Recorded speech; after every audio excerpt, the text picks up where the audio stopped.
sentenças irrevogáveis de seus erros sociais e políticos, a superioridade europeia desaparecerá para sempre, como o Império Romano, entregando à América o fruto das suas experiências, com vistas à civilização do porvir. Vive-se agora, na Terra, um crepúsculo, ao qual sucederá profunda noite, e ao século XX compete a missão do desfecho desses acontecimentos espantosos.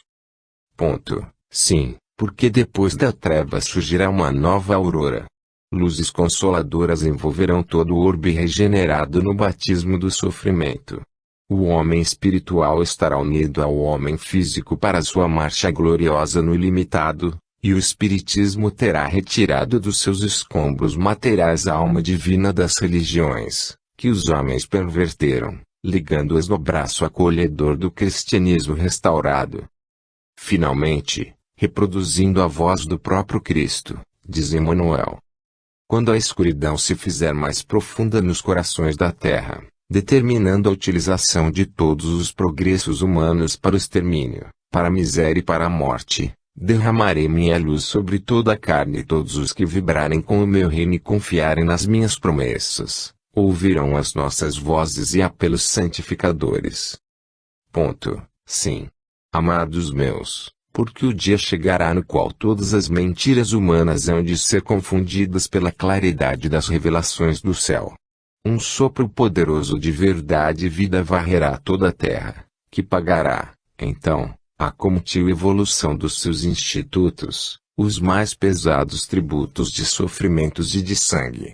Exausto de receber os fluidos venenosos da ignomínia e da iniquidade de seus habitantes, o próprio planeta protestará contra a impenitência dos homens, rasgando as entranhas em dolorosos cataclismos.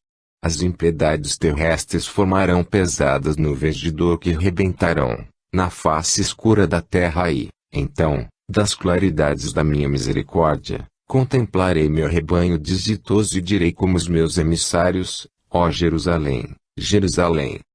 Trabalharemos com amor, na oficina dos séculos por vindouros, reorganizaremos todos os elementos destruídos, examinaremos detidamente todas as ruínas buscando o material passível de novo aproveitamento e, quando as instituições terrestres reajustarem a sua vida na fraternidade e no bem, na paz e na justiça, depois da seleção natural dos espíritos de dentro das convulsões renovadoras da vida planetária, organizaremos para o mundo um novo ciclo evolutivo, consolidando, com as divinas verdades do Consolador, os progressos definitivos do homem espiritual.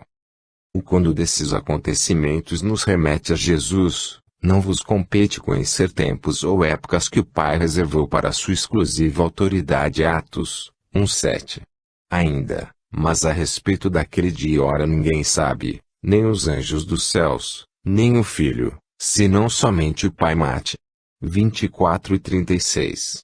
Por fim, acautelai-vos por vós mesmos, para que nunca vos suceda que os vossos corações fiquem sobrecarregados com as consequências da orgia, da embriaguez e das preocupações deste mundo. Se para que aquele dia não venha sobre vós repentinamente como um laço. Lucas 21:34. Embora as seguintes palavras repugnem as consciências modernas já enluaradas de paz, não podemos nos esquecer de que foram proferidas por aquele que é o próprio amor e o vivenciou em máximo grau neste mundo, porque estes dias são de vingança, para se cumprir tudo o que está escrito. Lucas 21:22. Cumpre-nos, como seres racionais amantes da verdade, pré-avisados de que a letra mata mas o espírito vivifica, não comodamente renegá-las, por nos chocarem os princípios éticos já conquistados, mas pesquisar-lhes ou procurar intuir-lhes o profundo sentido subliteral. 12 graus Celsius. Capítulo: os redimidos e a volta de Jesus. 6. Depois destas coisas vi, e eis grande multidão que ninguém podia enumerar, de todas as nações, tribos, povos e línguas, em pé diante do trono e diante do Cordeiro, vestidos de vestiduras brancas, com palmas nas mãos, e clamavam em grande voz, dizendo: ao nosso Deus que se assenta no trono, e ao Cordeiro, pertencem a salvação, um dos anciãos tomou a palavra, dizendo: Estes, que se vestem de vestiduras brancas, quem são e de onde vieram? Respondi-lhe: Meu senhor, tu sabes. Ele, então, me disse: São estes os que vêm da grande tributação, lavaram suas vestiduras e as alvejaram no sangue do Cordeiro, razão por que se acham diante do trono de Deus e o servem de dia e de noite no seu santuário. Apocalipse 7, 9, 10 e 13 a 15. Esta passagem da grande tribulação deve ser completada por estas outras do mesmo livro, 11, 7, 13 e 15, onde somos informados de que os habitantes da terra, fiéis ao Cristo, irão sofrer mortal perseguição dos poderes da treva, ao longo do período denominado de transição final. Mas agora uma pergunta se impõe: quando ocorrerá o encontro de Jesus com essa multidão inumerável, egressa da grande tormenta de fim de ciclo, onde alvejou suas vestes no sangue, doutrina, do Cordeiro, merecendo, por isso, a salvação? A doutrina espírita nos responde que deverá ocorrer nos longes de um futuro remoto, muito além da fase de regeneração que se aproxima e que certamente se prolongará por vários milênios, dada a marcha paulatina da humanidade. Aqui, embora nos afastando um pouco do tema nuclear deste estudo, pedimos vênia para abrir estes parênteses sobre a volta triunfal do Cristo, ou sua segunda vinda, ao interior do planeta, ou melhor, a crosta, que ele mesmo criou por ordem do Eterno Pai. É que desejamos trazer a reflexão de todos importante página de esclarecimentos sobre o assunto. E o fazemos, tendo em vista as várias denominações religiosas e seitas que, através dos tempos, basta recordar o movimento millerista, nos Estados Unidos, no século XIX, e outros, no século XX, têm marcado datas para mencionada volta, baseados geralmente em interpretações pessoais das profecias, levando seus adeptos à frustração, após os sucessivos malogros de seus prognósticos. Sintetizamos. 1. Espírito protetor e governador do vosso planeta, a cuja formação presidiu, encarregado do vosso progresso e de vos levar à perfeição, ele, Jesus, recebeu do Pai, seu e vosso Pai, vosso Deus e seu Deus, 3 missões. As 2 primeiras consistiram em preparar entre os homens a realização do progresso físico do vosso mundo, do progresso físico, moral e intelectual da humanidade terrena e a da regeneração humana. A terceira consiste em levar a efeito a realização daquela obra, conduzindo-vos à perfeição. 2. A primeira ele a cumpriu desempenhando a sua missão terrena e continuou a cumpri-la no estado de espírito invisível aos homens, com o concurso do Espírito Santo, isto é, dos espíritos puros, dos espíritos superiores e dos bons espíritos, que, sob a sua direção, trabalham na sua obra. 3. A segunda é da nova era que se abre diante de vós pela revelação espírita, a era do Espírito da Verdade, que vem, por intermédio dos Messias, ou seja, dos enviados especiais e dos missionários, errantes e encarnados, conduzir progressivamente as gerações humanas à verdade, ensinar-lhes todas as coisas e anunciar-lhes as que hão de vir. 4. A terceira ele a virá cumprir nos tempos preditos, como Espírito da Verdade, trazendo o complemento e a sanção da verdade, para vô-la mostrar sem véu. Manifestar-se-á então aos homens em todo o seu poder, em toda a majestade de sua pureza perfeita e imaculada, cercado dos espíritos puros, dos espíritos superiores e dos bons espíritos, que vos terão preparado e levado a esses tempos, em que sereis, do mesmo passo, capazes e dignos de receber o Mestre e de suportar a verdade sem véu. 5. Sim, tudo se cumprirá. Jesus preparou a infância, hoje prepara e vai desenvolver a inteligência da idade madura. Dentro em pouco virá colher os frutos de seus trabalhos e receber aqueles de seus discípulos que houverem aproveitado de seus ensinamentos. Não vos equivoqueis a respeito do sentido destas palavras dentro em pouco. Nós não contamos, sabei-o bem, os anos e os séculos na eternidade, como contais os minutos, as horas, os dias e os anos da vossa existência humana. 6. Jesus virá de novo à terra, descendo do céu da mesma forma que os discípulos o viram para lá subir, no estado espírita, descendo do céu sobre as nuvens, mas, dessa vez, com grande majestade, em todo o seu fulgor espírita. Isso se dará quando houver levado o planeta e humanidade terrenos do período material ao extremo limite do período fluídico puro, quando estiver desperto de atingir a perfeição. 7. Tendo se tornado verdadeiramente o seu reino, o planeta em que habitais será levado por ele para as regiões dos fluidos puros, onde ficará constituindo um dos reinos do Pai, aos quais só têm acesso os espíritos puros, pois só eles os podem habitar. Deveis compreender que, na época do segundo advento de Jesus, os espíritos então encarnados, ou, por melhor dizer, incorporados no vosso planeta, estarão quase a atingir a perfeição. Estais no início dessa era, que é a do advento do Espírito, porém, longe vos achais ainda de haver dado um passo nesse sentido. 8. Coragem, filhos da nossa Igreja do Senhor, aproximam-se os tempos em que os discípulos e o Mestre aparecerão de novo entre vós, em que vossos olhos desvendados verão o justo nas nuvens do céu, em que os anjos, isto é, os espíritos purificados, descerão à terra para mais eficazmente vos estenderem seus braços fraternais. Entoai cânticos de alegria, rejubilai, rejubilai, os tempos se aproximam.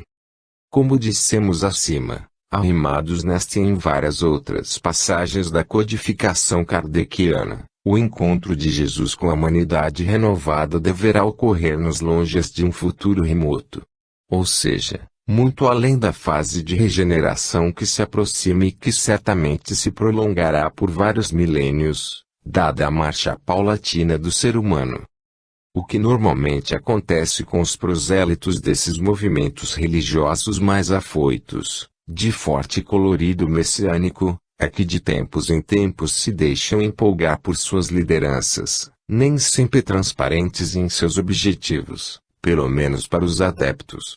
E estes, assim deslumbrados, abdicam do ato de raciocinar por si próprios, tornando-se, de start, voluntariamente impermeáveis à beleza e profundidade do que foi ensinado pelo Consolador de forma tão cristalina. Jesus virá de novo à Terra. Isso se dará quando houver levado o planeta e humanidade terrenos do período material ao extremo limite do período fluídico puro. Quando estiver desperto de atingir a perfeição, estais no início dessa era, que é a do advento do Espírito, porém, longe vos achais ainda de haver dado um passo nesse sentido. Espraiando um olhar panorâmico e compassivo sobre o estágio evolutivo atual da humanidade, não fica difícil prognosticar o quão longe estamos dessa era abençoada. É que na obra divina não há milagres, varinhos e condão, poste pirlim-pim-pim nem transformações repentinas de homens em anjos. O que há é progressão, é transição, é evolução, e tudo isto com muita amorosidade. Doutrinou o insigne codificador, expulso do domínio da materialidade, pela ciência, o maravilhoso Sincastelônio da espiritualidade, onde encontrou seu último refúgio. Se for expulso da espiritualidade, o maravilhoso já não terá razão de ser e só então se poderá dizer que passou o tempo dos milagres. De confundirem dois acontecimentos proféticos estabelecidos na Bíblia Sagrada, com imenso lapso temporal entre ambos, é que muitos líderes religiosos vêm tomando, em seus arroubos místicos, a nuvem por Juno. E não é preciso ter olhos de mercador de diamantes para extremá-los.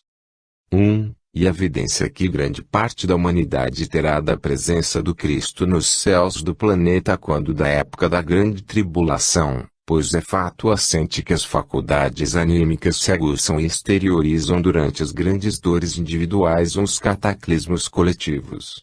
O outro, é o de sua anunciada volta à crosta terrestre, em cumprimento à divina promessa feita por ele ao colégio apostólico.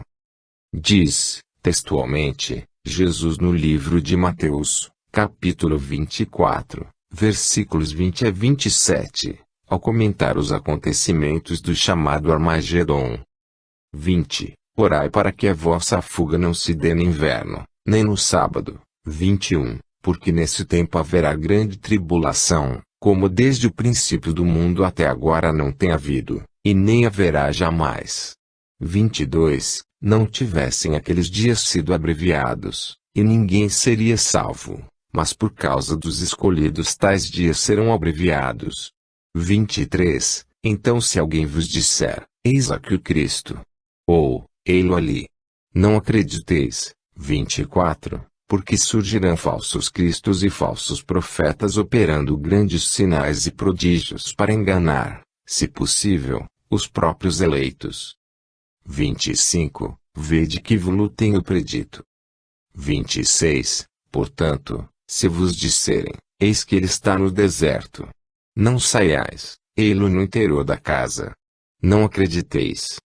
27. Porque assim como o relâmpago sai do oriente e se mostra até no ocidente, assim há de ser a vinda do Filho do Homem.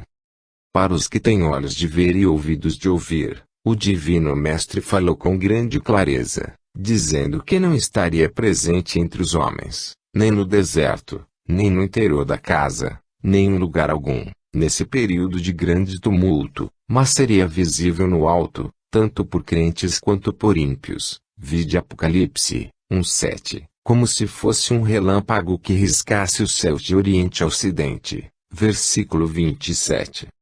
E isto, por quê? Para que os que fossem banidos da terra para mundos inferiores guardassem de forma indelével em sua retina espiritual a grande oportunidade que desprezaram. De novo a lenda do paraíso perdido, quando o mundo que os acolhia foi submetido à seleção planetária de separação de joio e trigo, para ser elevado à nova categoria evolutiva, e eles foram daí excluídos devido à sua renitência no mal. Essa evidência coletiva, a se consumar num momento crítico da história da humanidade, não nos parecerá tão insólita e improvável se atentarmos para o seguinte fato, registrado pelo historiador Flávio Josefo, e noticiado pela Terceira Revelação. Jesus predisse a ruína de Jerusalém.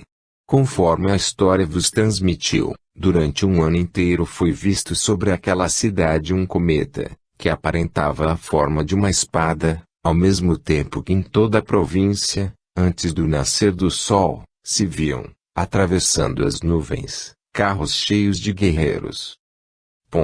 A aparição de cometas é frequente. Sempre os houve mais ou menos visíveis para os homens. Quanto aos carros cheios de guerreiros, atravessando as nuvens, o que havia nesse caso eram manifestações espíritas, refeitos de mediunidade naqueles que as viam. Essas manifestações tinham por fim abalar os espíritos encarnados, despertando-lhes atenção. Assim como são frequentes os cometas, também as visões mediúnicas se produzem frequentemente entre vós. Quanto ao segundo acontecimento, a volta real do Cristo a este plano traço, ele deixou bem evidente que isto só ocorreria quando a humanidade, em uníssono, viesse a proclamar, de todo o coração, em todos os quadrantes do globo, bendito o que vem em nome do Senhor. E o que diz o texto de Mateus, capítulo 23. Versículos 37 a 39, com estas palavras. 37. Jerusalém, Jerusalém, que matas os profetas e apedrejas os que te foram enviados. Quantas vezes quis eu reunir os teus filhos, como a galinha junta os seus pintinhos debaixo das asas, e vós não o quisestes. 38. Eis que a vossa casa vos ficará deserta. 39. Declaro-vos, pois, que desde agora já não me vereis, até que venhais a dizer: bendito o que vem em nome do Senhor. Jerusalém significa, aqui, a totalidade da espécie humana.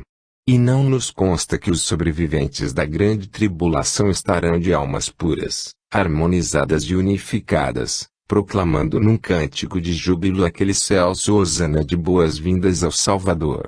Pelo contrário, almas ainda endividadas perante a lei, tendo passado pelo grande teste da seleção final e sido promovidas para um novo ciclo, agora de regeneração, estarão muito abaladas e ocupadas em cuidar da própria sobrevivência, em enterrar os mortos, que, segundo o profeta Zacarias, 13, 7-9, constituir-se-ão de 2/3 da humanidade, e iniciará a reconstrução de um mundo em ruínas, que beirou o caos, graças à insanidade bélica de seus dirigentes, que refletiam nessa atribulada o ânimo coletivo de seus comandados.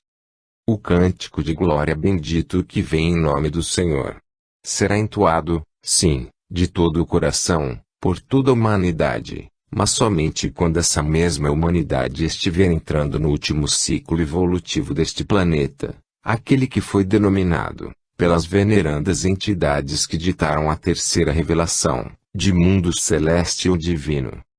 Por fim, atentemos para o fato de que, na época futura desse divino encontro, os habitantes da crosta não serão espíritos encarnados, mas incorporados. Isto equivale a dizer que, dado seu estado evolutivo, seus corpos físicos, comparados com os de hoje, terão em sua composição menos elementos de origem material e muito mais de origem perispirítica. Será uma humanidade que já estará desfrutando de um estado quase fluídico. Esse estado é perfeitamente consentâneo com a ideia de progressividade de toda a criação nos planos da matéria, da energia e do espírito, segundo os postulados do espiritismo. Ainda segundo a doutrina espírita, para que tudo venha assim do infinitamente pequeno ao infinitamente grande é que existem as seguintes categorias de mundos. Mundos primitivos. Mundos ad hoc. Mundos de provações e expiações. Mundos regeneradores. Mundos felizes. Mundos celestes ou divinos.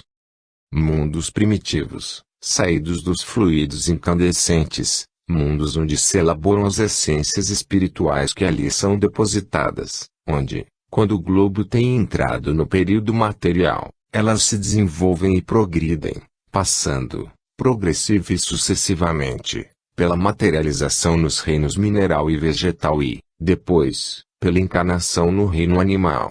Em chegando a época propícia ao aparecimento neles do homem, pela encarnação de espíritos que faliram em condições que exijam a encarnação humana primitiva, esses mundos se tornam, para tais espíritos, para as humanidades que os compõem, mundos de provações e de expiações, os quais, todavia, como os espíritos que os vão habitar, prosseguem na sua marcha ascensional, sempre em correlação com a de seus habitantes. Mundos ad hoc, onde a essência espiritual, após transpor os reinos mineral, vegetal e animal, é preparada para o estado espiritual, para o estado de espírito formado, de inteligência independente, livre e responsável. Mundos de provações e expiações, uns inferiores aos outros superiores, havendo-os de todas as gradações ao longo da respectiva escala, desde os apropriados ao aparecimento do homem, a encarnação primitiva, até os que servem de habitação a espíritos prestes a entrar no período de regeneração. Mundos regeneradores, destinados a preparar os espíritos, que faliram e que ainda têm o que expiar, para saírem progressivamente do período da materialidade. São mundos de transição, onde domina a justiça, onde os espíritos continuam e acabam a sua depuração, tornando-se capazes de só praticar o bem e incapazes da prática do mal. Também nessa categoria de mundos, há-os em todos os graus da escala, inferiores uns aos outros superiores, nos diversos mundos regeneradores, preparatórios e intermediários entre os de expiação e os felizes. O corpo se liberta progressivamente de uma parte da matéria putrescível, se torna pouco a pouco mais leve, sem contudo ficar de todo livre da decomposição da matéria. Quanto mais o corpo se aperfeiçoa, em consequência do adiantamento do espírito, tanto mais volatilizáveis se fazem, por ocasião da morte, as matérias e se isentam da decomposição animal. Mundos felizes, onde, regenerado, depurado de todos os maus pendores, O espírito só tem que progredir no bem, sem mais ter que lutar contra o mal. Esses mundos, como os espíritos que os habitam, se acham no princípio do período de semifluidez. E aí começa a desmaterialização do corpo, na categoria dos mundos felizes. Também os há inferiores e superiores uns aos outros, em todos os graus da respectiva escala ascensional e progressiva, através da qual eles vão passando por estados cada vez mais fluídicos, de conformidade com os espíritos que os habitam, até chegarem à condição de mundos celestes ou divinos. Mundos celestes ou divinos, os que atingiram o estado fluídico puro e os quais só os puros espíritos podem ter acesso. Chamamos atenção para o fato de que, embora todos os planetas se enquadrem em uma ou outra dessas classificações, cada um deles passa necessariamente por todas essas fases. A Terra, ou, mais especificamente, a crosta, por exemplo, já foi mundo primitivo, hoje é de provas e expiações, amanhã será de regeneração, e assim sucessivamente. Fechamos os parênteses. Salvação é sinônimo de regeneração. Alvejar as vestes significa entrar na senda da redenção. E a fase regenerativa que se aproxima não fará do homem moderno, num abrir e fechar de olhos, um portento de espiritualidade. A lição de Santo Agostinho é muito clara para ser ignorada. Os mundos regeneradores servem de transição entre os mundos de expiação e os mundos felizes. A alma penitente encontra neles a calma e o repouso e acaba por depurar-se. Sem dúvida, em tais mundos, o homem ainda se acha sujeito às leis que regem a matéria. A humanidade experimenta as vossas sensações e desejos, mas liberta das paixões desordenadas de que sois escravos, isenta do orgulho que impõe silêncio ao coração, da inveja que a tortura, do ódio que a sufoca. Em todas as frontes vê-se escrita a palavra amor, perfeita equidade preside as relações sociais, todos reconhecem Deus e tentam caminhar para Ele, cumprindo-lhe as leis. Nesses mundos, portanto, ainda não existe a felicidade perfeita, mas a aurora da felicidade. O homem lá é ainda de carne e, por isso, sujeito às vicissitudes de que libertos só se acham os seres completamente desmaterializados. Ainda tem de suportar provas, porém sem as pungentes angústias da expiação. Mas, nesses mundos, ainda falível ao homem o espírito do mal não há perdido completamente o seu império. Não avançar é recuar, e, se o homem não se houver firmado bastante na senda do bem, irá recair nos mundos de expiação, onde, então, novas e mais terríveis provas o aguardam. A judiciosa explanação agostiniana induz naturalmente a seguinte pergunta: qual a diferença entre o homem da fase de expiação e o da fase de regeneração? E a resposta é lógica: a de um doente que deixa a UTI e passa a ser medicado em casa. Continua doente, mas já conta com a atenção dos familiares. Ou como diria o saber popular, de pato a ganso é pequeno o avanço. A era antevista por Jesus, de um novo céu e uma nova terra, continuará adiada. Será muito se o terceiro milênio realizar o sonho de John Lennon, na sua canção Imagine, de um mundo unificado e pacífico, sem países, religiões, destruições, possessões, ambições. Todos esses fatos englobados trazem a certeza absoluta de que só vencerão a si mesmos os que estiverem com o Cristo, ou que viverem espontaneamente princípios semelhantes aos seus, em qualquer parte do mundo, mesmo não o conhecendo.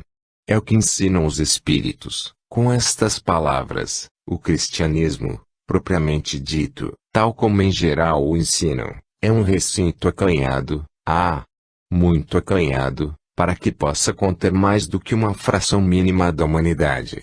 Tão acanhado ele é, que bem se poderia dizer estar o universo inteiro condenado, se só fossem salvos os chamados cristãos. O cristianismo de Jesus é o belo e bem por toda parte onde exista, onde seja praticado com desinteresse e por amor da humanidade. Grifos do original.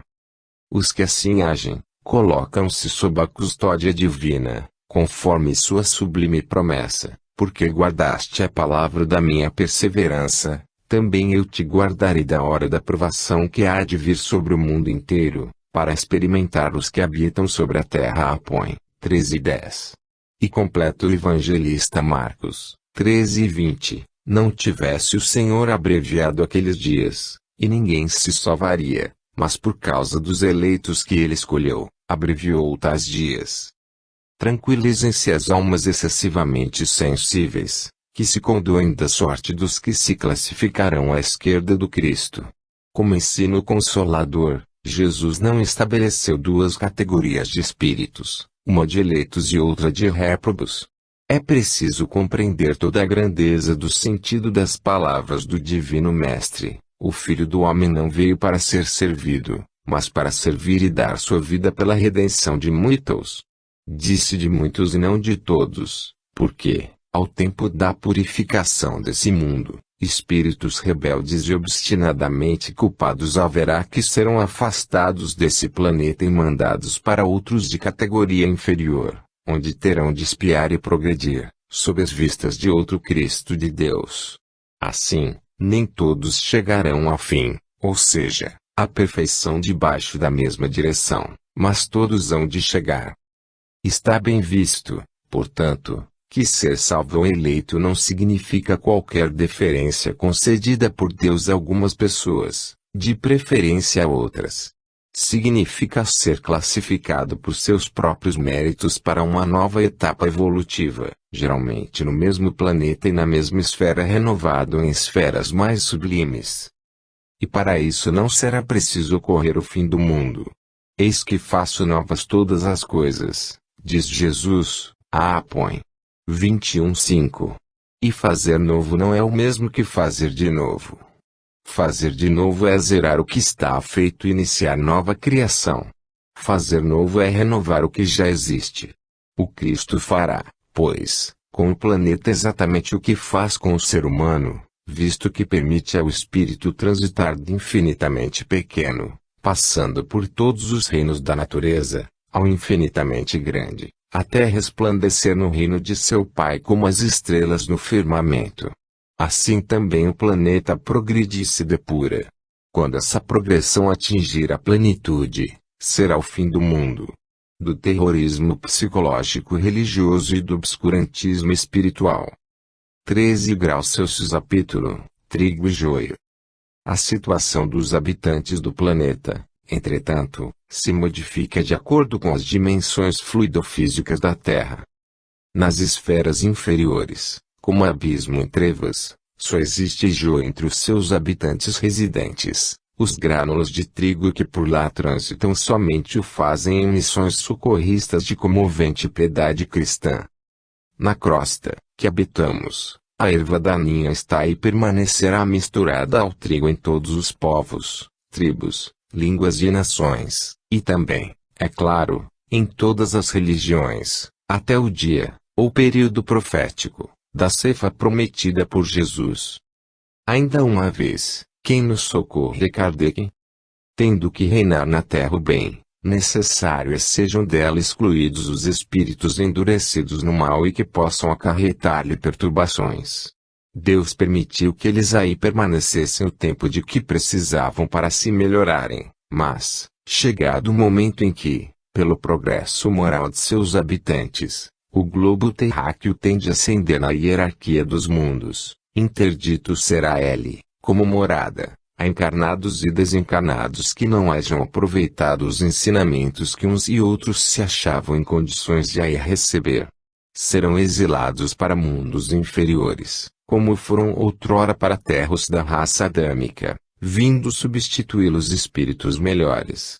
Essa separação, a que Jesus presidirá, é que se acha figurada por estas palavras sobre o juízo final: os bons passarão à minha direita e os maus à minha esquerda. No umbral, as gramíneas já se encontram separadas, o trigo, juntando nas cidades fortificadas, como, por exemplo, nosso lar, simbolizadas nos celeiros da parábola, o joio, espalhado pela terra da liberdade. 42. pode-se afirmar que ali já existe, efetivamente, um só rebanho para um só pastor. Para isso, bastaria que, por uma abstração mental, se quiséssemos ter uma visão de conjunto, reuníssemos os habitantes de todas as metrópoles num só local. Isto é impossível de acontecer, por ora, aqui na crosta, dado o exclusivismo sectário em que se fecha a maioria dos agrupamentos humanos, além da conflitância de interesses que os move, em suas mais variadas concepções de vida e evolução. Mas essa não é a maior dificuldade. Difícil seria encontrar por aqui algum rebanho formado só de trigo. Na quinta esfera, arte, cultura e ciência, só existe trigo entre seus habitantes, como vimos na inebriante descrição de Victor Hugo, sem necessidade de cidades amanteladas como no umbral, o que transforma o orbe todo numa aurifulgente megalópole de eleitos. Na esfera denominada amor fraterno universal, o trigo atinge, evidentemente, as suas mais elevadas quintessências. E, finalmente, de diretrizes do planeta, ou sétima esfera, é que Jesus, o pão da vida, se abalou, um dia, há 20 séculos, para vir humildemente bater à porta de nossa obscura morada. E ele aqui veio depositar na terra árida dos corações, dando mais uma prova de sua caridade imensa e de sua infinita esperança na regeneração do ser humano a semente viva do glorioso reino de seu Pai. 14 graus Celsius capítulo, as moradas na casa do Pai. Qual a importância desta reflexão sobre a vida nas esferas? Um turista precavido, quando se propõe a visitar determinado país, procura, com alguma antecedência, estudar sua história, sua geografia, seu povo, sua língua, seus costumes e seus pontos turísticos de maior interesse, a fim de tirar o melhor proveito de sua viagem. Que somos nós, habitantes da Terra, se não turistas em trânsito por essa hospedaria chamada crosta? E nossa passagem por essa pensão é tão rápida que, como diria Kardec, citando o Sr. Jobardi, não vale a pena desfazer as malas. Aqui estamos em aprendizado, integrando uma longa excursão, com escalas predeterminadas por aquele que tem autoridade para o fazer. Entre o nosso país e o próximo, para o qual todos irão um dia, há uma alfândega onde obteremos o visto de saída. E não há como ludibriá-la. Desde que há homens sobre a terra, grandes ou pequenos, miseráveis ou eminências auto-insubstituíveis, todos têm de submeter-se a essa exigência burocrática. Após a alfândega, na passagem para a nova terra, há estradas de luz para uns poucos, que souberam viver, quaisquer que fossem suas crenças, de acordo com a lei divina. Mas a grande maioria, bronca, aselvajada, indiferente e tantas vezes infensas realidades da vida eterna, irá, sem sombra de dúvida, extravagar por inóspitas regiões espirituais. Os que escapam de ser arrastados e ser viciados pelas motas de obsessores que varejam essas plagas dantescas, sofrem outros tantos tormentos apavorantes. Muita vez, revela o autor de Nosso Lar, descrevendo sua passagem pelo umbral: suguei a lama da estrada, recordei o antigo pão de cada dia, vertendo copioso pranto. Não raro, era imprescindível ocultar-me das enormes manadas de seres animalescos que passavam em bando, quais feras insaciáveis. Notemos que, como escreveu Francisco Cândido Xavier, as esferas espirituais se distinguem por vibrações distintas, que se apuram à medida que se afastam do núcleo. Assim como ocorre com os elétrons de um átomo que, ao receberem determinada aceleração, vão saltando para órbitas mais amplas, os espíritos também, à medida que atingem mais altos graus de evolução, transferem-se para esferas imediatamente superiores. Há exceções voluntárias e de grande sublimidade, que nos comovem a alma, como a de Bezerra de Menezes, fato bem conhecido da família espírita. O grande apóstolo do espiritismo no Brasil, quando convidado pela Virgem Santíssima, por meio de Celina, a ascender, por seus méritos, a novos planos de luz, preferiu renunciar a tal estado de beatitude. E o fez para continuar em seu frutuoso e sacrificial mister, junto a sagredos desalentados do mundo, imersos nas regiões ensombradas do planeta. Não devemos esquecer também a lição de Einstein, de que tudo no universo é relativo. Se para nós o umbral é um plano fluídico, e, portanto, invisível, quem pode garantir-nos que a nossa velha crosta, aparentemente tão compacta, não seja fluídica e um verdadeiro paraíso para os habitantes das duas esferas interiores à nossa, trevas e abismo, aqueles que não podem subir a tona do lago maravilhoso da vida. Nada é tão ilusório quanto a decantada compacidade da matéria, que a ciência já demonstrou ser descontínua, ou seja, contendo imensos vácuos em seu interior. Sua base é o átomo, que poderia ser considerado o tijolo de toda a infraestrutura material. Mas, em última análise, o que é o átomo? Lembremos que o átomo, escreve José Naufel, é constituído por um núcleo extremamente pequeno e pesado, dotado de carga elétrica positiva, proveniente dos prótons que nele se alojam e que são partículas de carga elétrica positiva. No núcleo, encontramos também os nêutrons, que são partículas sem carga elétrica e de massa praticamente igual à do próton. Em órbitas a uma certa distância do núcleo, giram os elétrons, partículas de carga elétrica negativa, de massa 1840 vezes menor do que do próton. De modo prático, isto significa que, ao longo de uma régua de 10 centímetros, podem se enfileirar 1 bilhão de átomos. Note-se, também, que o átomo é 100.000 vezes maior que o seu próprio núcleo. Ora, se o átomo é 100.000 vezes maior que o seu próprio núcleo, imagine-se a inimaginável extensão do espaço vazio que existe no seu interior, entre o núcleo e os elétrons. O núcleo já foi comparado a uma formiga no centro de um estádio como o Maracanã, lembrando esse modelo microcósmico o nosso próprio sistema solar, que seria, por comparação, o átomo macrocósmico de uma química astronômica. Que disse o Sr. Alfredo, administrador de um dos postos de socorro de Campo da Paz, a André Luiz, quando este duvidou de que os projéteis elétricos de defesa pudessem causar a impressão de morte nos espíritos atacantes, numa batalha de petardos magnéticos no umbral.